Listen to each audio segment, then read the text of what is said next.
female. Just 1 minute. History of aching pain on the right side of the neck for the last 5 to 6 years. The pain was more after work. Just 1 minute. There is no root pain.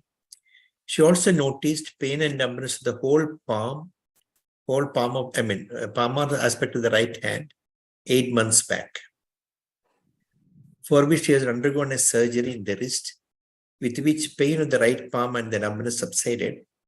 Who continues to complain of numbness of the right little finger.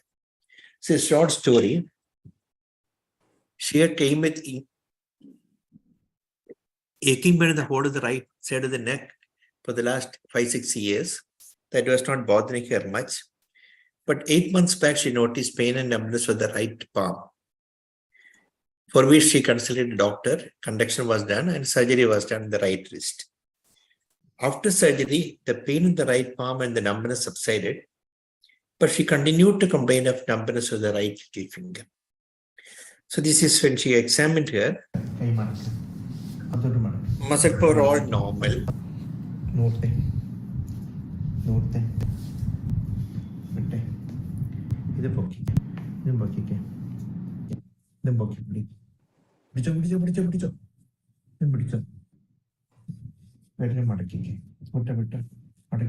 Finger flexes were normal.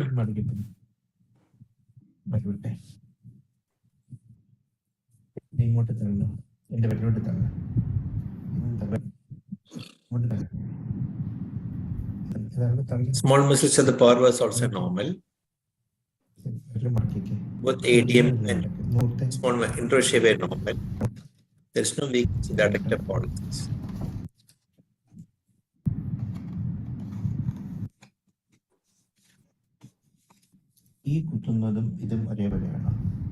Sensation the thumb was equal, but on the index finger it was decreased on the right side.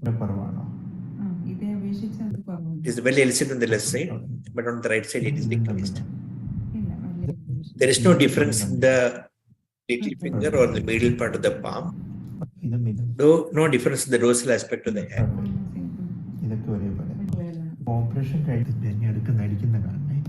The reflexes biceps supinator normally elicited. Triceps was absent on both sides.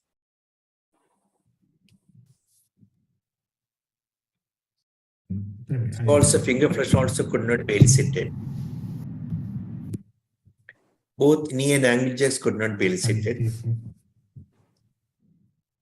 Plantar was flexor. Is it the numbness of whole palm? After surgery, only the numbness of the little finger is persisting. So on examination, calus all normal, motor no weakness of any muscles. Decreased sensation of the right index finger compared to the left. Both biceps supinator 1+, rest of the reflexes were diminished. So what do you think is a likely diagnosis? What investigation would like to do?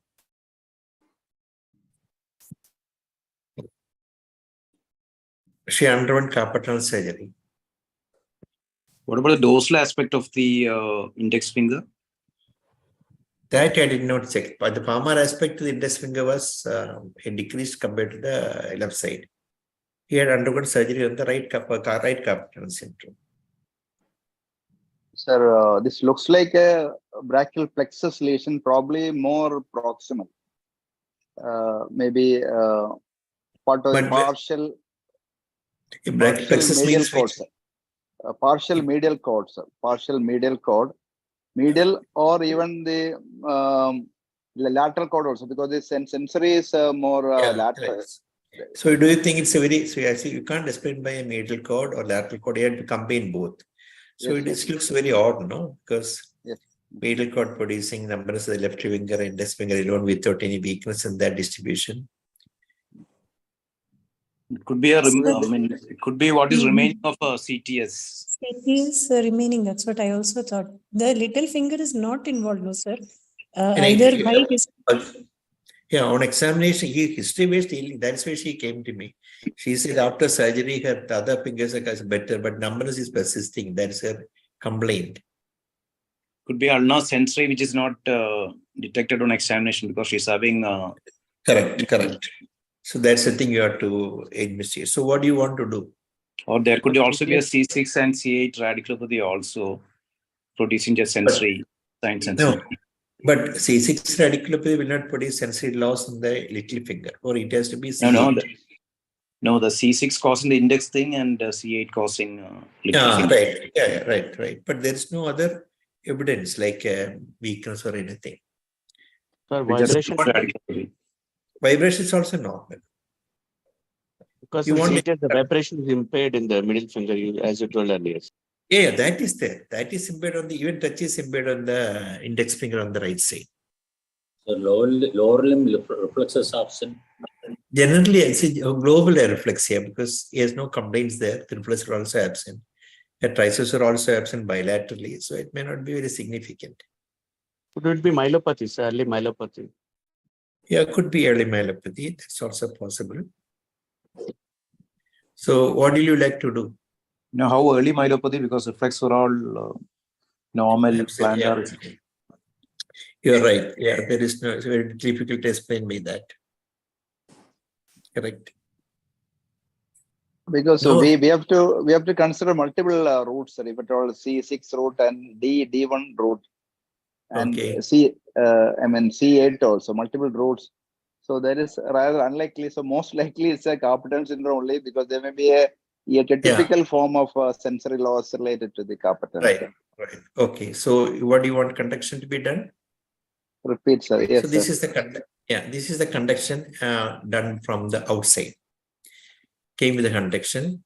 So you see the CMAP amplitude is decreased on the right median nerve, picking from APB, stimulating the wrist. Ulnar normal CMAP. So we are interested in the snap only. So come to the snap, the second digit in the median nerve. Then the median nerve, it is, it is decreased on the median side. And the ulnar, it is normal. No difference in the potential. Okay. It is mildly decreased, but you can see 39 and 40, 30 and 40, mild decrease, but not significantly decreased on the right side. And this is the digit 4 sensory comparison study for the carpal tunnel they did. You find the difference is more than 0.5. That means it is present on both sides. This is the median wrist and picked up from the digit 4. For the median is 26. For the ulnar is 37. So decrease on the more than 0.5 difference is abnormal. So it's present on the right side as well as on the left side. More prominently on the right side. So undoubtedly there is carpal tunnel syndrome bilaterally more on one side. FA study is normal. So what do you want to do now? Electrophysiologically, there is no ulnar nerve involvement, even though she complains of numbness. MRI cervical spine. Ultrasound of wrist, sir. Okay, why MRI for? To look for C8 root involvement. Okay, radicular pain. Okay. So repeat and see the proximal. Yeah, please. So I was asking this proximal. Sorry, sir, I was going to ask that whether that ulnar proximal was. Yeah, so we have to do ulnar proximal. Yeah, because when there is a sensory loss in the middle finger where you do not get anything abnormality, or to do a proximal stimulation as well to find out any problem there. Okay, so somebody asked MRI cervical spine. This is MRI cervical spine.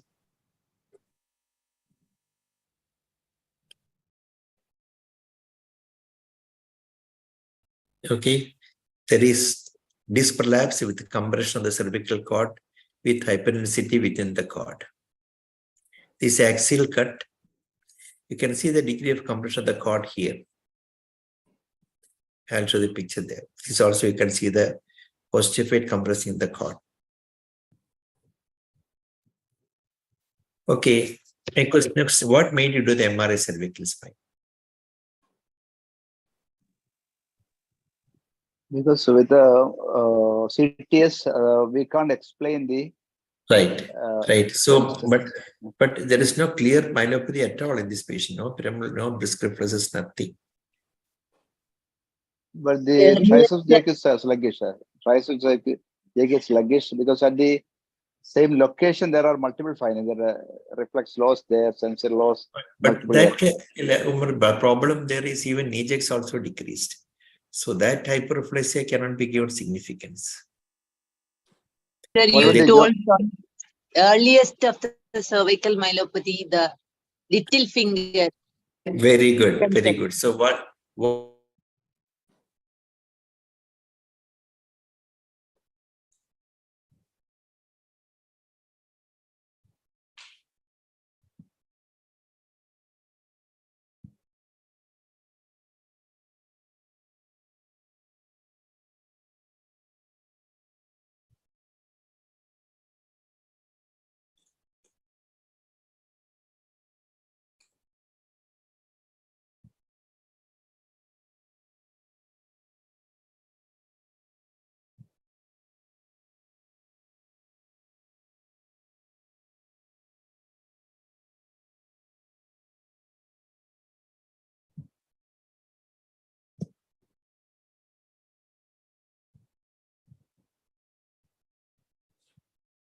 Hello.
can you hear me?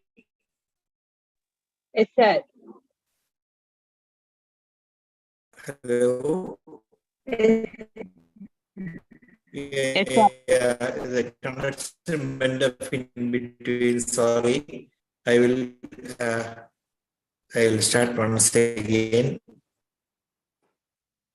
Yeah, I will start once again. Just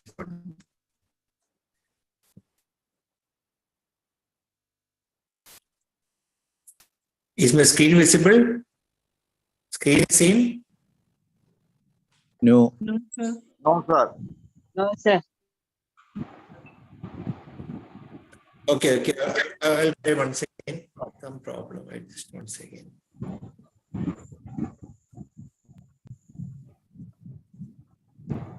Yes. Yeah, right. Okay, okay. Very good. Thank you. Okay. This is the I checked the joint position sense in the little finger. I will skip that thing part. It is on the right side, it is impaired.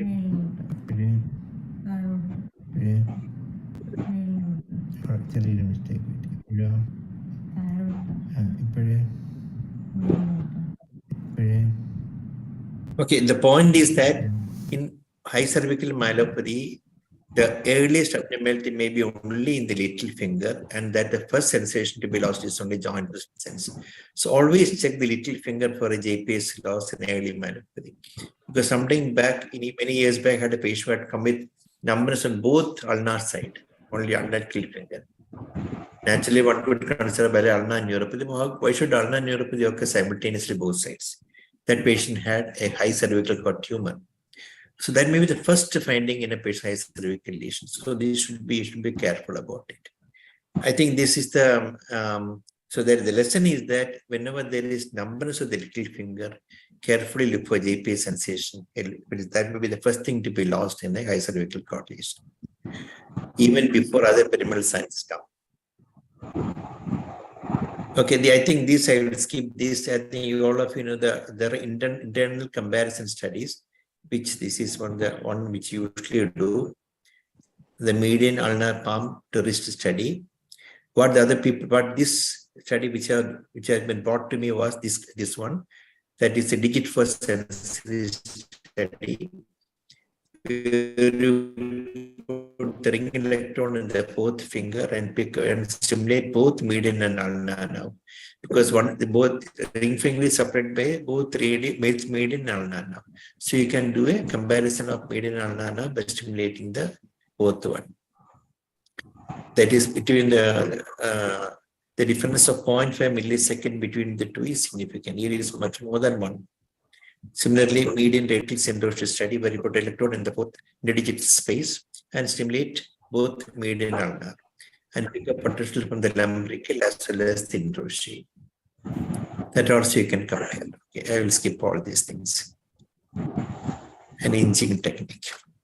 Okay, shall we go to the next case or any case in the previous? Any questions in the previous case? What did the MRI show? MRI showed, I did not see the MRI, sorry, I will show the MRI once again. Showed disc protrusion with mild listhesis and hyperdensity within the cord. Okay, sir, need not show. Now, did you see? അല്ല വേണ്ട സാറേ കാണിക്കണ്ട. Okay sir, thanks. കണ്ടായിരുന്നോ? അല്ല ആ സമയത്ത് ഒരു phone വന്നിരുന്നു, അത് കാരണം എനിക്ക് മതി. I am showing it again. Yeah, I can see now. You can see. Yeah. Okay, right. This is the axial cut. Okay. Shall I go to the next case? Yes, sir. Long. Yeah. So this is a really long case. History is very long. So I got fed up with the patient's bystander. I told him that you write down all the history in a timeline fashion and show it to me. She gave me 3-page history. Okay, 3-page history. So that I summarize that history and presenting it to still go to about 5-6 slides. But I summarize the history later. Yeah, anyone? Sir, yeah, please. Regarding the previous case, treatments or surgery is indicated or only? Surgery. No, surgery is indicated. Because these patients, since no myelopathy, they were also hesitant. So I consult the neurologist and he said it's definitely indicated, otherwise it's going to worsen. The sound ഭയങ്കര sound is not proper. So that's better to do. We are planning surgery next week. Okay, then do one thing. Shall I change stable? That's the problem. Is it clear now? If it is breaking, I will change. Now it's better because in between the connection, it is raining heavily here. That is the problem. If you are not able to hear, tell me. I'll repeat once again. Now it's okay. Okay, so this is a story of a 52-year-old man. Her complaint started in 2007. This is a history given by the patient's wife. First complaint started as toe pain which at that time was diagnosed as due to uric acid. That is the history. He was treated with medications and asked to control the intake of proteins. In 2010, that is 3 years later, he complained of severe pain in the right foot with the redness. Doctors, he was in Dubai at that time. Doctors could not find anything significant in the blood test abnormality and thought it must have been caused by an insect bite. He came back to India and saw a rheumatologist who treated him for gout, keeping in mind his previous history of toe pain as well. He was on Febustatin at that time. Between 2010 and 2014, there wasn't any significant issues. However, he used to get mouth ulcers very frequently around this time period. It used to be very big ulcers, sometimes 2 in a cluster. In 2014, he started getting fever and night sweats along with shivering. It continued for more than 1 month. All tests except the ESR and some inflammatory markers were high. Were normal, sir. Except for the ESRs and inflammatory, all of the tests was normal. Lymph nodes were found to be enlarged. One of the lymph nodes was biopsied, and he was diagnosed with Kikuchi syndrome. He was treated with high dose of prednisolone at a local hospital in Trivandrum. In 2015, he started getting pain in the left wrist. Inflammation and redness was noted. Again, he started getting fever, shivering, intense pain in the left wrist. Finally, saw a rheumatologist who conducted a couple of blood tests. The only thing that was positive was IgM Lyme's positivity. He was treated with oral doxycycline for a month, followed by IV antibiotics, Rosafin, and methotrexate. After that treatment, his chest pain subsided. In 2017, he started right foot. Consulted rheumatologist initially, conducted a lot of blood tests, and she could not find anything wrong in any of the tests. Consulted a podiatrist who suggested corrective footwear, but that didn't help, but improved with the local steroid injection. No further pain inflammation was noted. Between 2018 and 2019, he started getting blacky, patchy skin lesion in the upper foot region. Skin thickening was noted and was oozing watery fluid sometimes. The dermatologist did allergy panel tests, and finally he was found to be allergic to latex and the adhesive. In 2019 October, he had sudden onset of strabismus in the eyes on one day evening. After that, he started complaining of double vision on and off. The neuro-ophthalmologist conducted the myasthenia gravis panel test, but everything came negative. But on the basis of slight ptosis in the left eye, he started treating him for seronegative ocular myasthenia. Since he was responding to steroids and mestinon, he was asked to be seen by a neurologist. Between 2019 and 2021, he continued getting double vision and strabismus on and off. Whenever he used to get it, he would increase the dosage for day, that is steroid, and he would be fine the following day. In 2021 June, he had first incidence of urinary incontinence.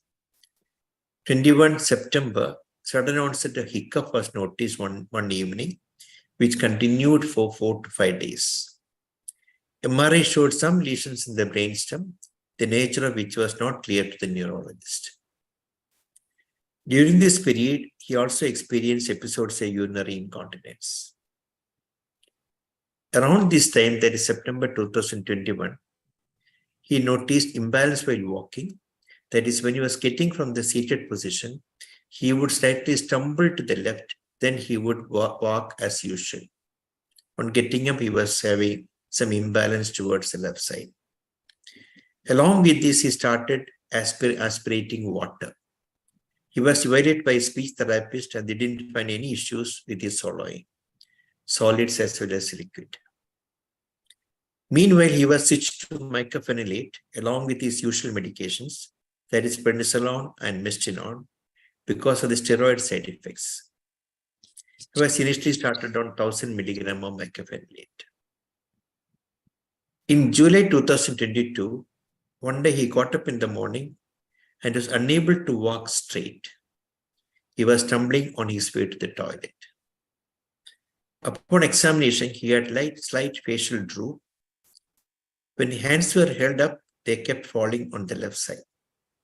They took him to the emergency department. MRI showed he had a stroke in the internal capsule on the right brain. He was not given TPA as the time of stroke was not clear. In October 2022, he was noticed to have increasing neck weakness.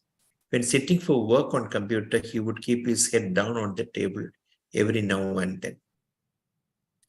When mentioned about this, the treating doctor thought his ocular myasthenia must have progressed to generalized myasthenia.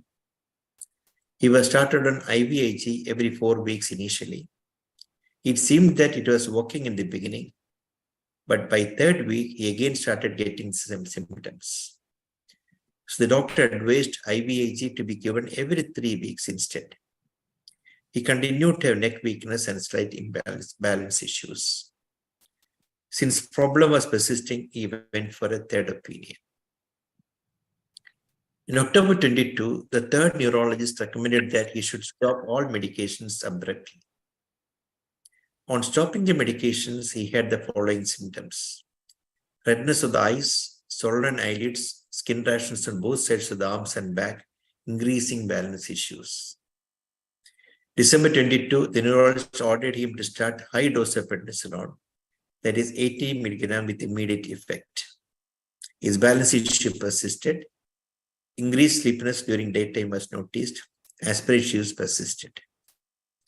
In February 2022, he was admitted in another male hospital investigated. So this is the story. So this is the past history which was given to me by the bystander. So I can't go the entire history once again. I'll try to show the key points in the history for analysis. The same slides, but only I highlighted the key point in yellow. 2017, he had toe pain. 2010, complained of severe pain in the right foot with redness. 2010 to 2014, mouth ulcers very frequently. 2014, ESR and inflammatory markers were high.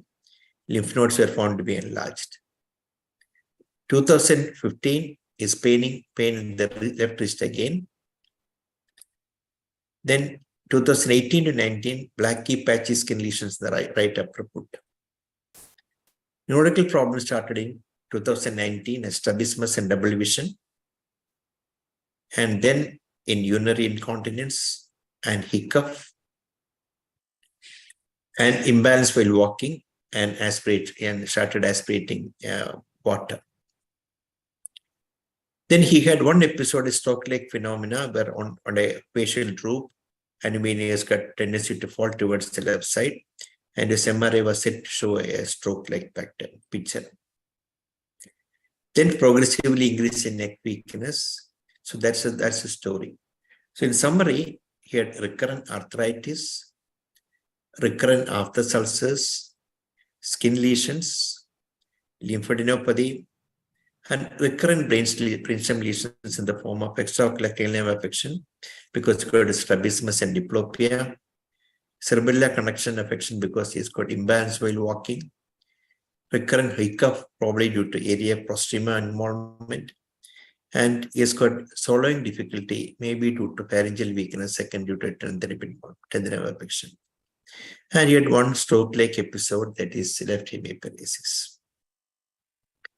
So basically, it looks like a collapsing limiting disease, probably immune-mediated for immune markers responding to steroids. So what do you think the history diagnosis would be? Behçet's disease. Yeah, it looks like a Behçet's disease to me also because, pardon? Yeah. was it the toe first symptom? Toe Yeah, pain. arthritis, toe pain. Okay. Yeah, that's what it's summarizing into these recurrent arthritis, recurrent ulcers, skin. She has no genital ulcers, but CNS involvement mainly pointing to brainstem, and one stroke-like episode involving the vascular compromise. So this is the present admission which you have this examination of the patient. He had, I'll skip the initial part, taking the high mental functions. He could not recall what he had taken in the morning. Again, recalled what he had taken in the night. But he was able to say the day, date, and year. I think I'll skip that part.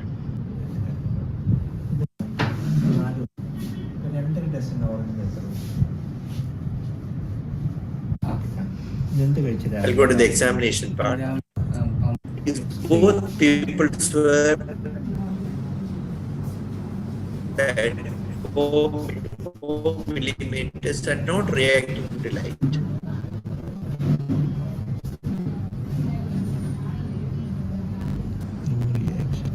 Check the accommodation. The reaction is very sluggish. Keep on looking it. Keeping it for long time, it constricts after some time. See, it is constricted now. But not immediately, it was not reacting. It takes long time to react. It is reacting. Looking away, it is dilating very poorly. It still continues to remain constricted. Away, look at a distance. Look at a distance. Look at a distance. From the ocular movements, he has got slow saccades. Maximum. Atom.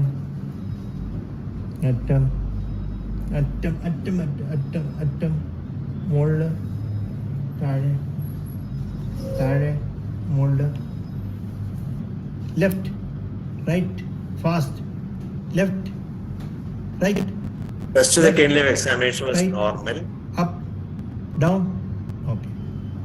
Just tightly. Tight. Mani. It's not tongue move weakness or any bulging weakness. Say ah.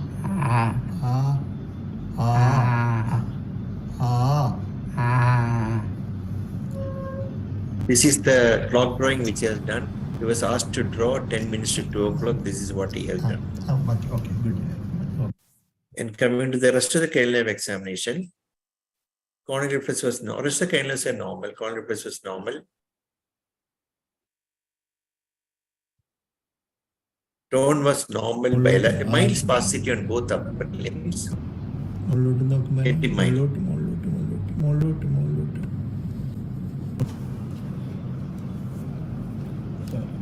There's spasticity there. Power, however, was normal.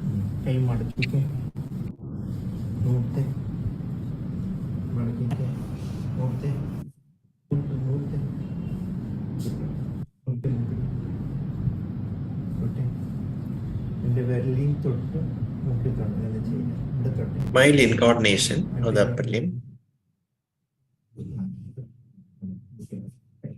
Lowerly power was normal.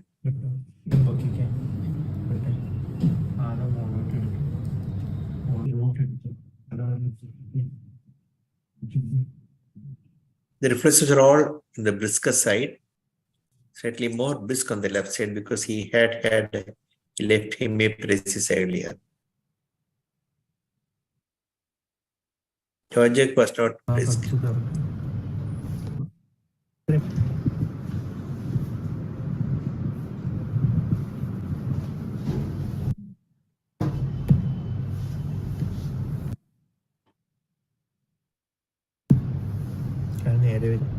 Pandora is upgoing on the right side. Left side was indefinite.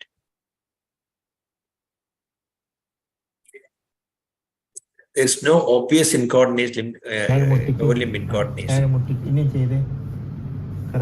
We take this with the normal limits, mild degree. Sensations were all normal. ഇപ്പൊ നിങ്ങൾക്ക് അറിയാമല്ലോ അറിയാം ഇപ്പൊ ഒരു vibration തോന്നുന്നുണ്ടോ കുറന്ന് ഇപ്പൊ ഉണ്ടോ ഇപ്പോഴോ Joint sensor is normal. ഉണ്ടല്ലോ ഇപ്പോഴേ ഇപ്പോഴേ ഇപ്പോഴേ ഇതും പറയണം ഇപ്പൊ എങ്ങനെയാ ഇപ്പോഴോ ഇപ്പോഴേ The gait of the patient is ataxical walking, tandem walking as deficit, defective, rhombus mildly positive, which may not be significant. Even if with eyes open is ataxic. Mild worsening can occur even cerebellar lesion with eyes closed.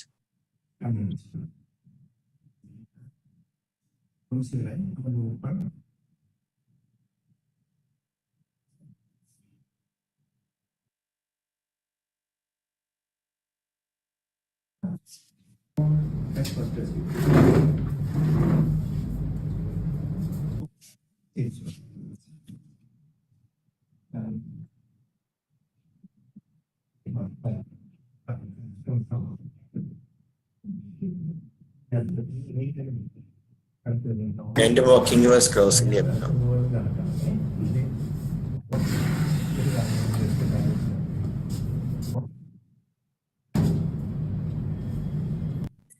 So next time, high functions impaired recent memory, impaired executive function, language, visual spatial functions were normal. Pupil 4 millimeter not reacting to light, but reacts to accommodation, but took long time to produce the pupil reconstruction. And it was reacting, relaxing also very slowly. Slow saccades, both horizontal and vertical. Rest of the cranial is normal. Motor, tone, mild spasticity of both upper and lower limbs. Power, normal in both upper and lower limb. DTR all brisk. Plantar right upgoing, left indefinite. Gait ataxia, tandem walking is impaired. So I think, what do you think is the site of lesion in this patient? What is the pupil abnormality due to?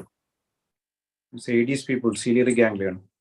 Right, there's such a ciliary ganglion involvement. See, why not this thing ARP? It is also like no light reaction, but react to accommodation after some time. But the pupillary dilatation is very slow. Correct, that's the point. It takes long time to react for the accommodation, and it takes long time to relax. That's true, the tonicity of the pupil. So that indicates the lesion at the ciliary ganglion and distal to that. It's a postganglionic affection. Now, I'll show the previous investigations which were done. A lot of investigations were done from outside, also from hospital admitted here. This voltage-gated calcium channel, I'll just run through them. They are normal. ANA screen negative. The only abnormality here was that there's abnormal thyroglobulin antibody. That is 52 compared to less than 1 is the normal. And thyroperoxidase antibody is also positive 21 compared to the normal range of 9. Acetylcholine receptor antibody negative. Binding antibody, blocking antibody, modulating antibody, all they done were negative. Then anti-musk antibody was also negative. Titin antibody was, pardon? So there's a time lag between your voice and the slides, I think.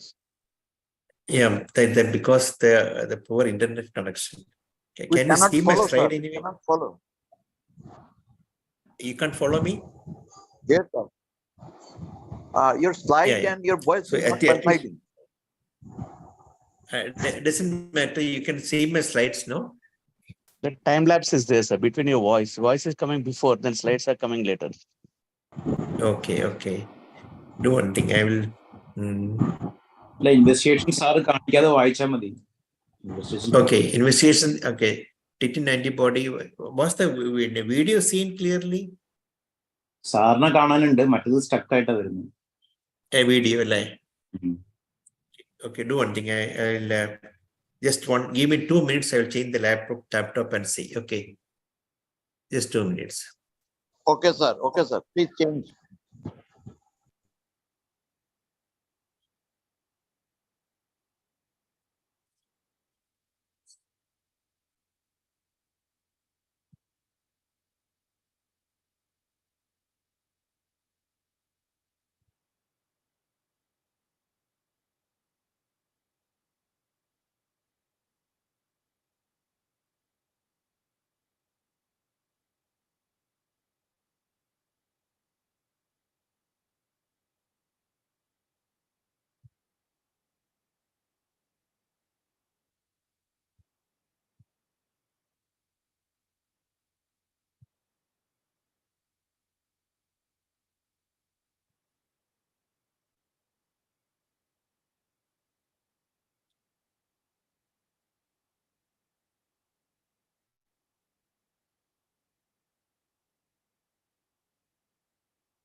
Can you see my slide now?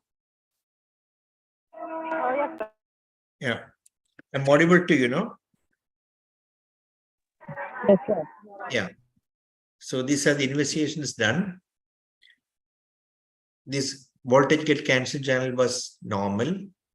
ANA screen negative. There is abnormal thyroglobulin and thyroperoxide antibody was positive. That is, thyroglobulin was 52. The normal range was less than 1. Whereas thyroperoxide antibody was 21. The reference range was less than 9. Then acetylcholine receptor blocking antibody, binding antibody, and modulating antibody were all negative. Anti-musk was negative. Titin antibody test was negative. LRP4 antibody, all tests for myasthenia, they were all antibodies were negative. CPK normal. Blood parameters normal. And this is the first MRA done, that is in 13/9/2021, before the stroke developed. There was no acute cortical infarct, parenchymal hemorrhage, or parenchymal hemorrhage or interaxial mass. And when he had the left hemiparesis, that time the MRA was done, which showed acute infarct in the posterior limb of the right antennal capsule. CT angiograph of the head with contrast arteriography, no large vessel stenosis or occlusion. CT angiograph of the neck with contrast, no stenosis or occlusion. CS was done, not there from after coming over here in the another hospital, which showed mild elevation of protein to 81 milligram. There was no significant cell count, only 2 cells. Sugar was normal. CSF showed oleochromatin bands, but in oleochromatin bands just is same as the other serum. So it does not have any significance. Identical oleochromatin bands in the serum and CSF. These are the tests which are done in the present hospital before it came to me. Anti-neutrophilic cytoplasmic antibody, that is anti-MPO, anti-PR2, that is for the Cienga, Pienga were negative. Iglon was negative. Glutamate receptor antibodies, NMDA, AMBA1, AMBA2, Casper, LGI1, GABA-B, anti-amphiphasin, CV2. Then all paraneoplastic antibodies were negative. ANA profile was negative. Immunofixation is negative. Phospholipid IgG detection, EPLA was negative. Titin antibody was negative. Anti-musk titin antibody negative. TSDNA negative. HLA-B5, that is 51/52 negative. Tumor markers negative. IgM, IgG, Borrelia negative. Electrophysiology, RNS, no decremental response. VP normal, P-Hunt latencies bilaterally. Echo normal. Ultrasound abdomen normal. Brain, the report which was done in February 2023, multiple T2 flare hyperintensities in the bilateral basal ganglia, right insular cortex, bilateral medial temporal lobes, horns, middle cerebral artery peduncles as to a wall infarct, no evidence of any vessel wall enhancement seen, cortical atrophic changes seen. Whole body PET CT, no metabolic overactivity anywhere, hypermetabolism in the hypothalamus, subtle ill-defined central hypodensity in the pons with no abnormal metabolic activity. So this is a previous imaging which was done earlier from outside, that is only telling infarct. This is the previous infarct report. Then ophthalmology evaluation, retina appears normal, no clinical evidence of vasculitis. Dermatology consultation, cutaneous lesions as to of acneiform eruption second due to steroid. So these are the investigations which are done, but the data films are not available with us. This is the investigation done in the hospital prior to this. This I already read it out. Then bilateral hyperdensity basal ganglia, insular cortex, bilateral medial lobes, horns and middle cerebral epidermis as old infarct. C-spine normal. FDG PET already showed. Now this is the story. Now what do you want to do now? Nothing need to be done. Can treat as Behçet's disease. Okay, but we have to be defined about at least some proof should be there, no? Proof something should be there, either radiologically, whatever MRI they have written should multiply impact only.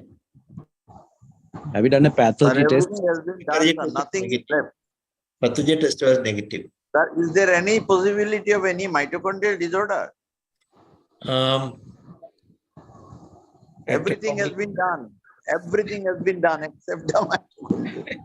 No, it's unlikely to be a mitochondrial disorder because it's got very systemic involvement like arthritis, cutaneous ulcers. So Yes, sir. Yes, sir. Yes, sir. Yes, yeah. sir. I'm just making this comment. Everything has been done. Okay. So what I did was I wanted to be certain about, so I did an MRI. So this is the MRI. I'll show the MRI finding. Then let's find any clue to suggest any disease which you are suspecting. This is the T2. So it's atrophy of the midbrain, and mild hyperintensity in the medulla, the pons, and the thalami, both thalami and diencephalon.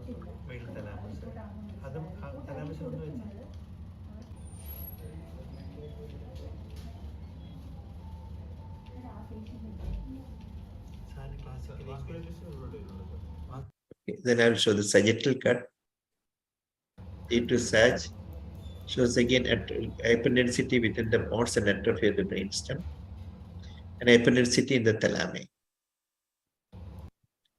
The diffusion did not show any abnormality, definite abnormality. This is the flyer. Hyperintensity in the inferior olivary nucleus bilaterally. I can show the picture later on. Atrophy of the brainstem, hyperintensity both thalami as well as the midbrain.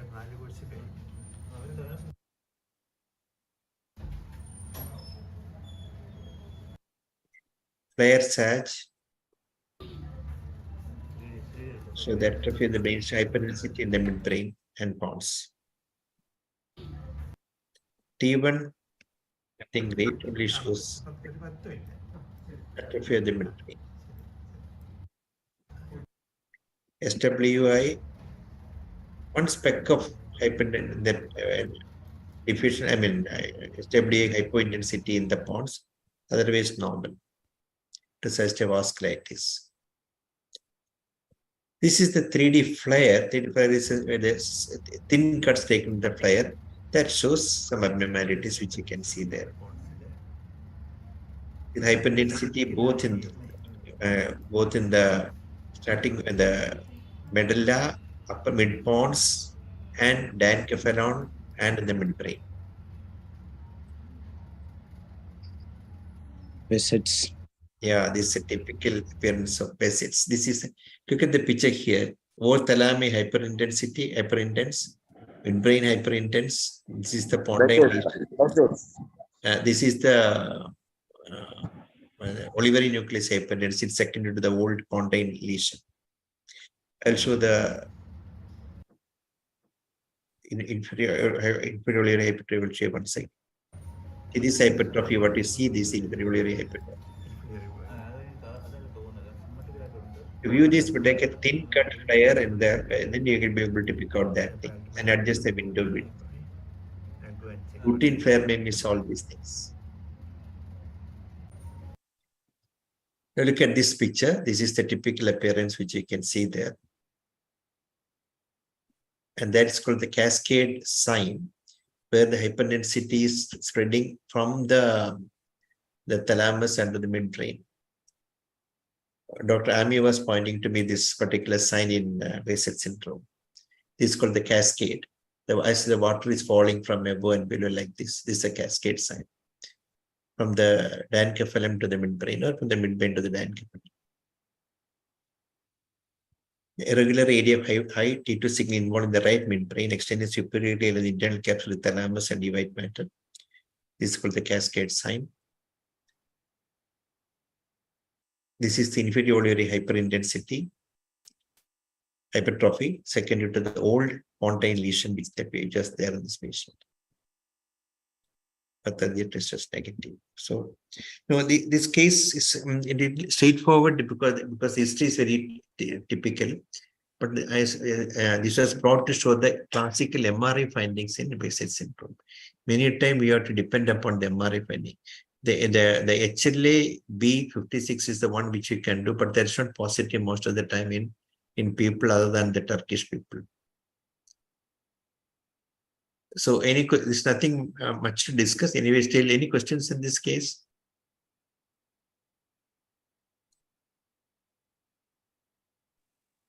Treatment. I'll come to that. Before that, 2-3 sentences about the basics, because it's not a common thing which we come across. That cause inflammatory perivasculitis, inflammation of the tissue around the blood and lymph vessel in practically any tissue in the body. Usually the prevalent symptoms include canker sores and ulcers in the mouth and on the genitals, and inflammation of the part of the eye. There are 2 types, parenchymal NVD, that is neurobasal disease. The main symptom is pancoencephalitis. Then others include fever, headache, genital ulcers. When the brainstem is affected, you can get ophthalmoparesis as in our patient. Cranial neuropathy, cerebellar pyramidal dysfunction may be observed. Cerebral hemispheric involvement may result in encephalopathy, hemiparesis, hemisensory loss, and seizures. Mental changes including cognitive dysfunction, psychosis. Then the non-parenchymal is cerebral venous thrombosis. Less common symptom intracranial hypertension, intracranial aneurysms. This is the one which is said to be positive in other people, that is HLA-B51 and HLA-AB serotype. But that is positive in Japanese and Turkish patients with the Behçet syndrome. However, the same criteria are not ideal to be applied for European because only 10 to 20% showed the HLA-B51. This particular patient did not have. This is from the literature, the classical cascade sign seen in the Behçet syndrome. Again, the enhancement seen in the particular area. Now, treatment, what I have advised this patient, they have advised rituximab. The patient was given endoxan from the previous hospital. But I thought rituximab will be a better treatment, less side effect compared to the endoxan. So acute phase IVMP, azathioprine can be given in mild cases. Then the newer drugs are infliximab and adalimumab. These are the newer treatment modalities for neurobasis. Okay. Any questions? Okay, shall I go to the third case? There's a common femoral vein thickness is a new test for Behçet's disease. Oh. Common femoral vein thickness which will be increased. Okay. That I did not know.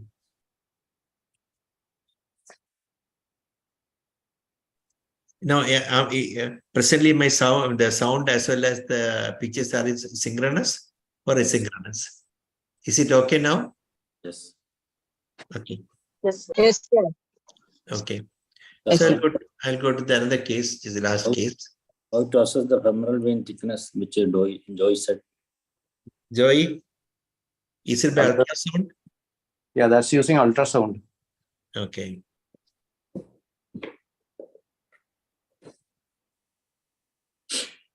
Okay, this is a 48-year-old diabetic lady. This patient came with a history of progressive difficulty in walking in the form of loosening of the chapels and imbalance while walking for the last 8 years. History of difficulty in getting up from a chair and slumping to the ground for the last 1 year. Weakness of both hands for the last 6 months. So, came with a history of progressive difficulty in walking in the form of loosening of the chapels and imbalance while walking. Difficulty in getting up from chair and slumping to the chair 1 year. Weakness of both hands for the last 6 months. On examination, trainers were all normal.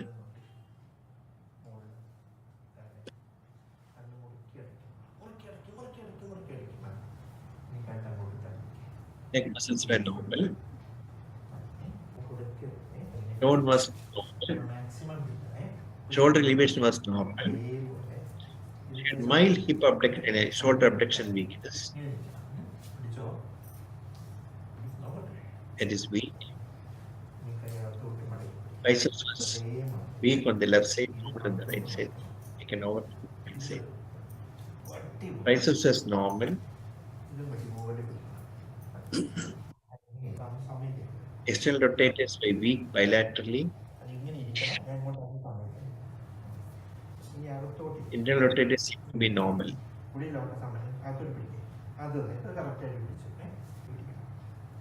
Wrist extension was normal, but finger extension is that is weak. Finger extension is weak. Finger flexes were normal. Wrist flexion was also normal.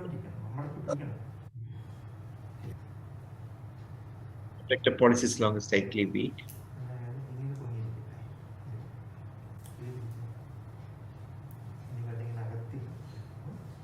Small muscles were weak bilaterally.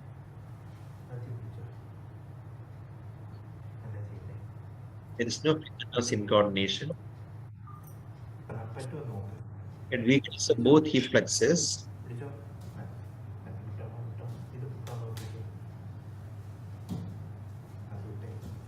Knee extension is also weak. You cannot overcome this thing. Overcome power. It's also weak on the left side. I can easily overcome on the right side, but not that easily on the left side. Right lower limb was more weak than the left side. Hip extension was also weak.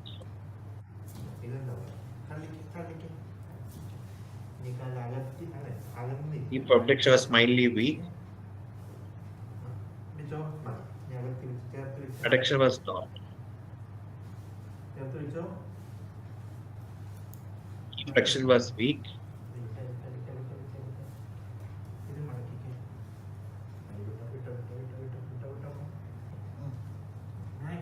Close flexion weak bilaterally. Also, EH was also weak. 100% relatively good, but still weak. EHL was weak. This is also slightly weak, but slightly better than EHL. Come to the reflexes. Biceps supinated normal. Biceps, both all three were normal. It's also normal. Slightly less on the left side, otherwise legitimate. Both knee and ankle jacks are absent.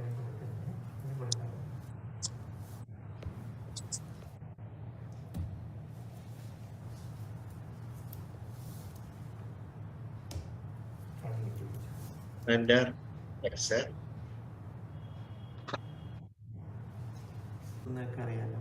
Sensations are all normal.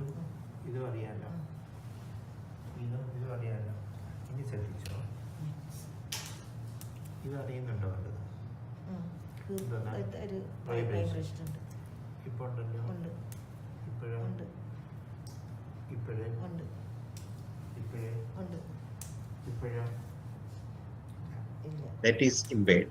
Joint JP's vibration was slightly decreased. It's called the toes.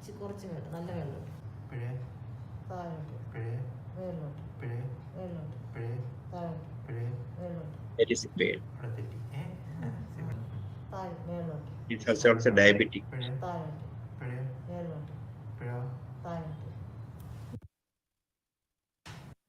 This is the gait of the patient. She needs 2% support to walk.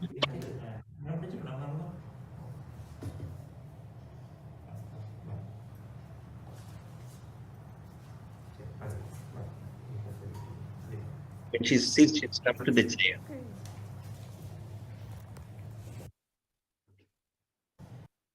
Scaleless normal, tone normal, weakness of both deltoid, external rotators, and biceps. Normal internal rotators and triceps. Weakness of finger extensions, APB, all small muscles of both hands. Wrist extension and wrist finger flexes, wrist and finger flexes normal. Lower limb tone normal. In fact, all muscles were weak. except probably less weakness for the adductors. So weakness of both hip flexors, hip extensors, hip abductors, weakness of knee extensors and knee flexors, weakness of both dorsiflexors, EHL, FSL, plantar flexors. Questionable weakness of hip abductors might have been with that also. DTR upper limb, left triceps is diminished. Rest of the DTR were normal. Lower limb, both knee and ankle checks absent. Plantar indefinite. Sensations normal in the upper limb. Impaired vibration appears only over the toes. Bilateral waddling, could walk only with 2% support. So, what is a likely diagnosis and what do you want me to do?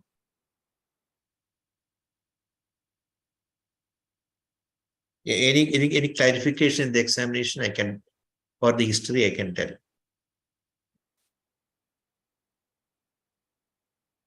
Could be myoneuropathy. Okay, myoneuropathy, but she said also diabetic. The sensory part in the lower limb confined only to the toes. Is she Cushing's? Pardon? Is she a Cushing? Because she has got a big belly. Yeah. If she was given steroid, that is why she have this thing. She was on steroids for a long time. No, I don't know that part of it. Probably a few months she was on steroid. There's steroid-induced myopathy and a neuropathy then. Yeah.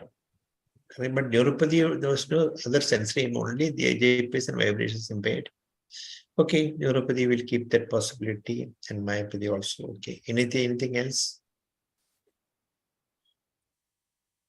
And likely to be radiculopathy because wrist flexion extension are normal and not like a root distribution, no? Yeah, not like a classical root involvement part.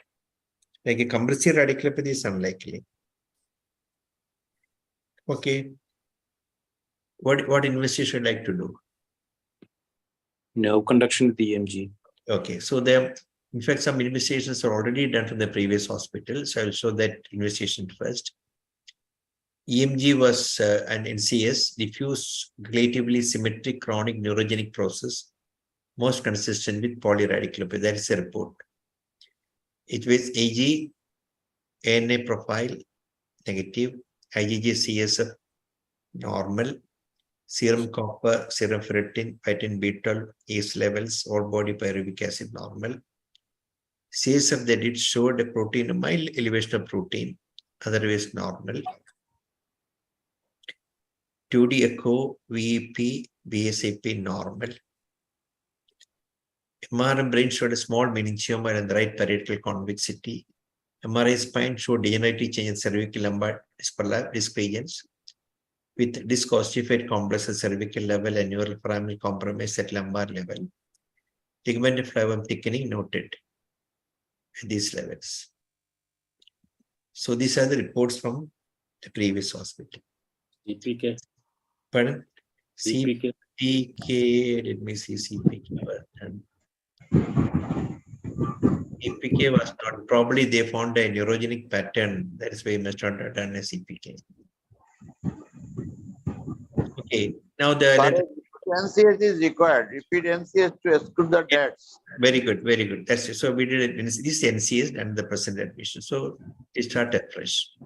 So this is the motor conduction, shows the normal amplitude in the median nerve, ulnar nerve, peroneal nerve, and tibial nerve, and relatively normal velocity. And distal latency is also Can't see the. You can see the values. You can see the picture. Now it's there. Now it's there. Okay. Now it's there. Yeah. Yeah, probably because that fluctuation in the internet connection.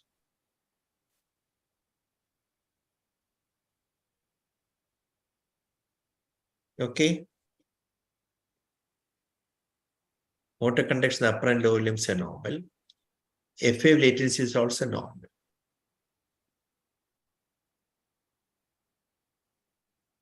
Sensory potentials normal except for left sural which was decreased, maybe absent, probably whether it was technical or not, we do not know.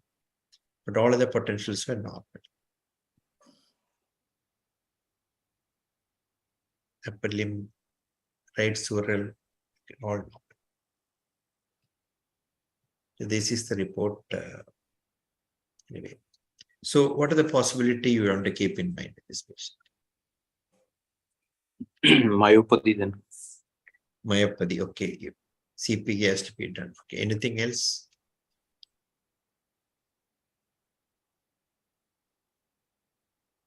There's no much wasting, no? Pardon? Consult. There's no wasting in this patient. Anterior constant disease is, somebody tell me it's possible. I cannot say no. Myoneural junction also cannot be ruled out completely. Yeah, correct. Right. So could it be or an MNCB? It's not like a nerve distribution, no? Okay. So I did one more test, anti-ganglioside antibody, which also came as negative. So let us approach the problems. For element weakness, predominantly motor, no definite sensory. Now let us see what does NCV suggest. See, he has got weakness, undoubtedly. Correct? Anyone who has got a weakness, and obviously it is an element weakness and not a human weakness.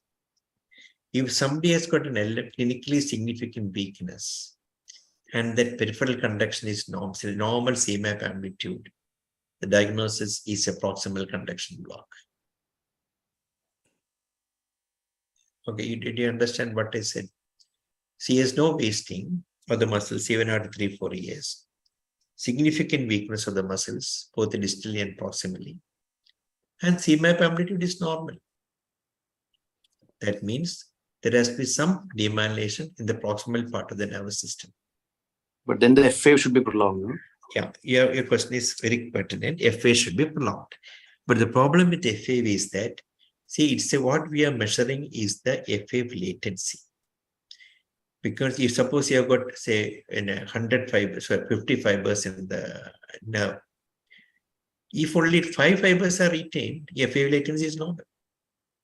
Suppose your 80% of the fibers have got a conduction block, the 10% of the fibers are retained, you got a normal FA latency.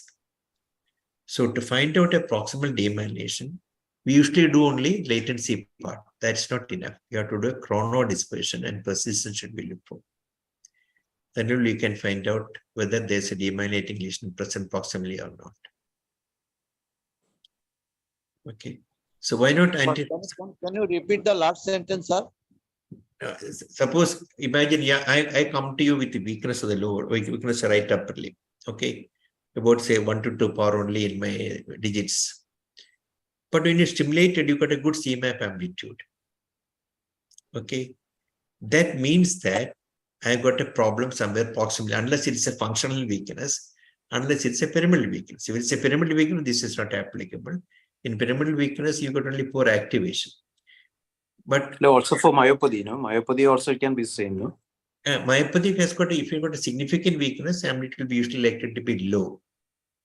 And usually some other EMG can differentiate between the two. Your point is well taken. EMG can be, NCV's amplitude can be normal if it is not a significant weakness. But significant weakness, myopathy also amplitude will be low. Okay. Patient foot, ankle dorsiflexus and plantar flexus, are they both weak? Yeah, both are weak. Okay. Both are weak. She could have significantly weak. So you were telling about the proximal, sir. Please repeat. Yeah, that means it's a proximal conduction block. Because that to find out the possible conduction block, you have to previously elder people did a root stimulation and all, that's not practicable for us. Or you have to SSCP can do to find out a proximal block there. Because it's a demyelinating lesion, no? It's a demyelinating lesion proximally. The distal to the entire nerve peripheral nerves will be normal. As far as we can't stimulate up to the root level. Suppose you look at a conduction block at the proximal, at the region of the sciatic nerve region, proximally above the point of stimulation, you get a peripheral conduction is normal. If it's axonopathy, you get a CMAP amplitude wherever the lesion is. The demyelinated lesion does not localize. I mean, the axonal lesion does not localize. A lesion, the anterior horn cell down to periphery all produce low CMAP amplitude. But a demyelinated lesion produces decreased problem in a conduction block only if you happen to stimulate proximal to the conduction block level. Otherwise, you will get a normal CMAP amplitude. You understood? Suppose I got a weakness of the hand like this. The lesion block is proximal in the median nerve. If we stimulate distally, everything will be normal. This is what Kimura used to tell me. So NC says, that's only during the initial weeks, no, sir. If it's so long standing like this, can be still. Yes, how even whatever, how many years past doesn't matter. The conduction block is only at that level because that does not degenerate unless you get a secondary axonopathy. There you get low CMAP amplitude. Secondary axonopathy should set in. But in a CADP-like condition, before the axonopathy is not there, the secondary axonopathy means the muscle also will go into wasting. But long-standing demyelination.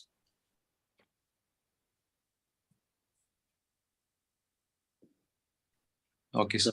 What is the against the muscle in this NCS? Yeah, nothing with Dr. Muscle is we cannot rule out that possibility in this particular patient. But this does not fit in with the pattern. Secondly, I did not EMG because I thought it's most likely a proximal conduction block. But which muscle disease can you think like that for 80 years, proximal and distal, affecting not in a fixed pattern of any muscle weakness? Inflammatory. Yeah, but again, 80 years, do you think is like to remain like that? Trunk muscles are not affected, leg muscles are not much affected, only limb muscles are affected. Possibility is there, agreed with you, and nobody can say no.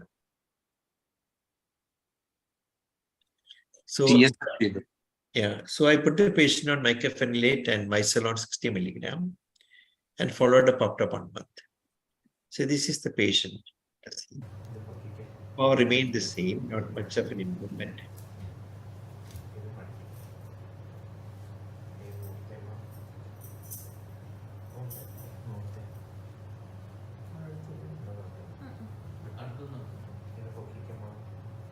So previously you were telling about MRI, contrast MRI sometimes. That is for CASP-like conditions. That you can do to find the radiculopathy part, you can do that. Correct. But MRI, you could have done the thighs, no? MRI thighs. Thigh may not help it unless you suspect a myopathy. Yes. You can do the contrast MRI, contrast the radiculopathy to find out CASP. You can do that. Here with the normal sensory potential, you can do that. And CSF protein was elevated, 80. No. It's only marginally elevated. Yeah. Not 80, 60. Not much of an improvement in this patient. Like, even if it improves, we can't say whether it's radiculopathy or myopathy. Yeah, right.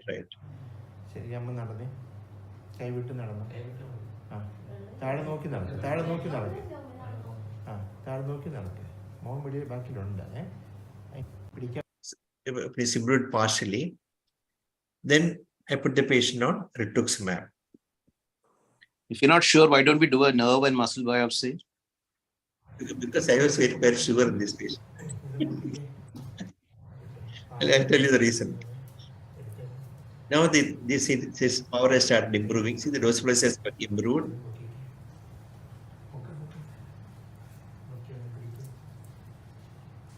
And muscles also power is improved. She started walking without support.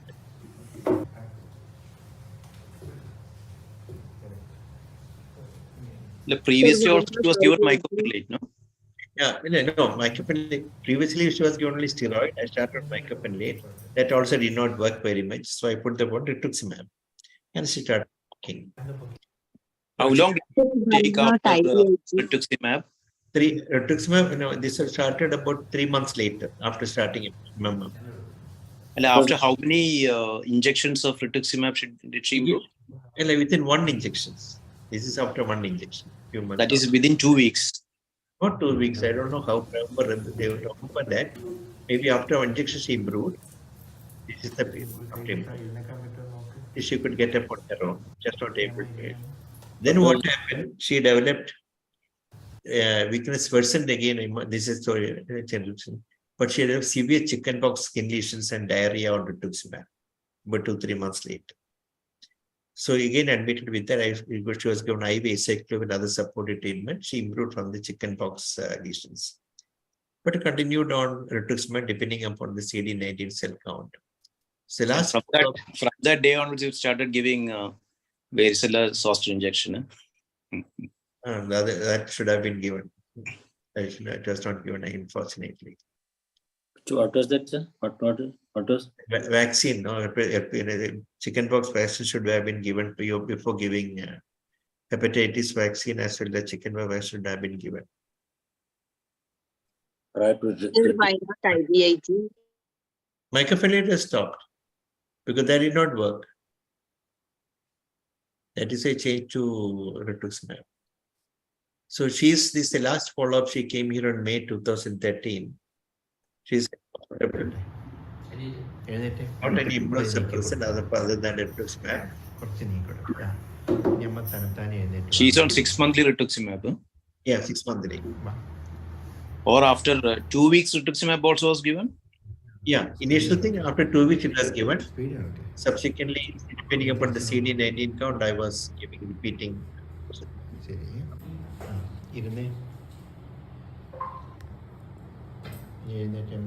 Initially, she needed 2% support to get that.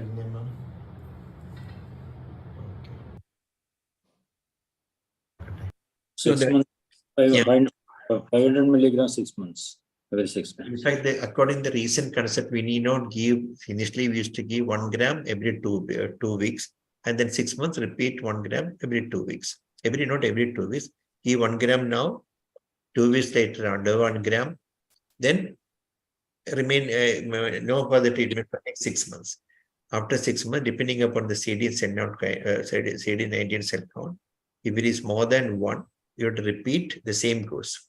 But nowadays, people are telling you need not give 1 gram. You can even give 500 milligram weekly or 1 gram only once, not once in 2 weeks.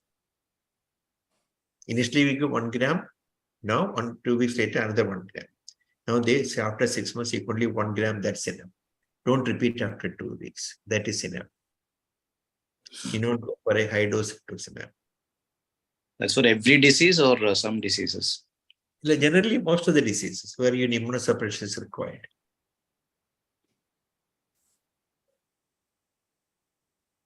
No, this Sir, case, one doubt. IVIG, why is it not given? IVIG. why it was not given? Main thing is that this is a long-term business. You have to give long-term repeated IVIG. That requires the financial problem.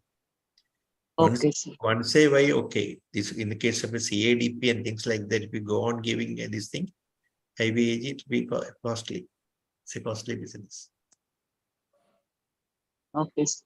So what about anti-GM1 antibodies? That was negative in this patient. That I did. In fact, one of the possibility considers multifocal motor neuropathy.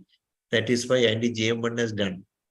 That came as I showed that ganglioside antibody. I'll show that way. Okay, sir. That this is the one, anti-GM1. Plasma pheresis. Thank you, sir. Thank you, sir. But it's a long-term thing, no? It's not acute illness. It's a chronic illness. So plasmapheresis, you cannot go on repeatedly doing plasmapheresis. It's not practicable. But rituximab is available. We can give that one. It's more safer. You thought of radiculopathy because there was equal distal involvement, or something? Correct. They've got a proximal distal muscle weakness, not fitting with the pattern of a myopathy. Second thing is that he has not much of a wasting in this patient with weakness. And more importantly, the reflexes are also absent in the affected muscle. Like the maximum, the knee and ankle check, that is absent. Knee check was absent. Left triceps was weak, that triceps also decreased. The other muscle, biceps and deltoid are normal because that does not sustain much of a reflex except the biceps. But that is relatively normal. But other reflexes are also diminished. So proximal reflexes diminished with weakness, without wasting. The first thing is a demyelinating neuropathy.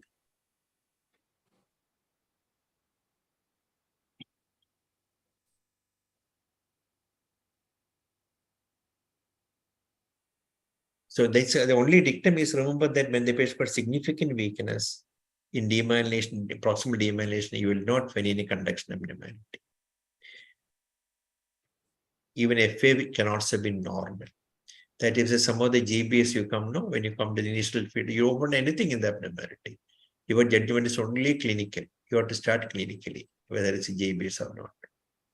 If you wait for the abnormality to occur, it may take 1 or 2 weeks later only the abnormality will set in.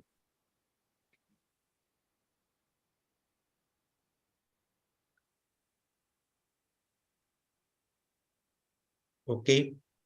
Any questions? If for GBS, the abnormalities would set in after 2 weeks, why doesn't it happen in CADP?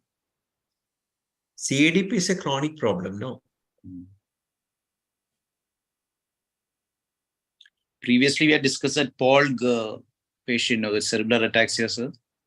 Which one? Cerebral POLG mutation with cerebral ataxia, Muslim lady, Apollo.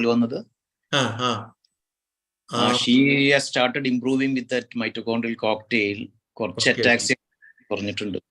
Okay, she had a mitochondrial disease positive, right? Yeah, I remember.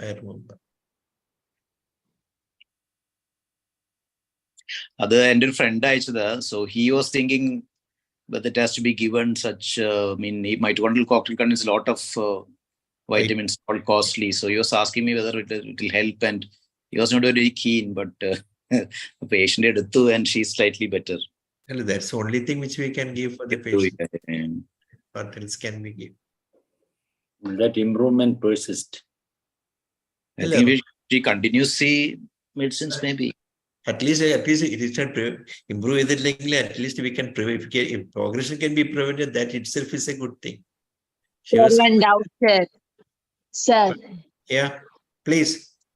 Sir, in a patient, suppose if that patient is diabetic with a CKD with this same symptoms. Okay, so electrophysiologically, how to differentiate with a primary demyelination and a secondary axonopathy vis-a-vis a demyelination along with axonopathy due to a CKD and diabetic? That will be very difficult. See, if you got, I'll tell you, if the person has got a demyelinating disease with secondary axonopathy, there the demyelinating features will be very, very dominant. That means the conduction velocity will be very much prolonged, distance will be very much prolonged. And you can have some axonal changes in the form of a decreased amplitude can occur due to conduction block itself in the form of a denervation and muscle wasting. Yes. That's when you suspect that he has got a demyelination with secondary axonopathy.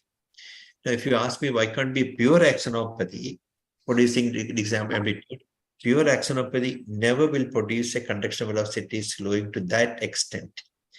That means to call a primary demyelination, you should have a FAB latency prolongation more than 61 in the lower limb, more than 31 in the upper limb, and that the velocity should be less than at least 35 in the 33 in the upper limb, less than 25 in the lower. Such kind of a decreased velocity if you get, that means invariably that should be demyelination. Pure axonopathy can produce mild decrease in the prolongation latency and conduction velocity, but to not that extent of a demyelinating range. That is where the criteria is there for AADP and CADP. It should be prolonged for more than 130, 150% like that. Okay, sir. Or else we have to rely on the wasting if the axonopathy, if it was so severe. Wasting or EMG finding. EMG showing dynamic. Okay, sir. Yes, sir. Thank you, sir. Thank you. In this case, to rule out a myopathy, I should have done an EMG this patient. As somebody is telling you, I can't be myopathy. That possibility totally can be ruled out, but that has to be done. EMG will settle the issue. Myopathy or not.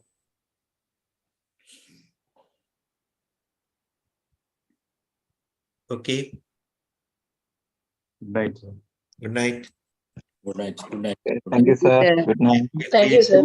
Thank you. Thank you. We'll see you next time.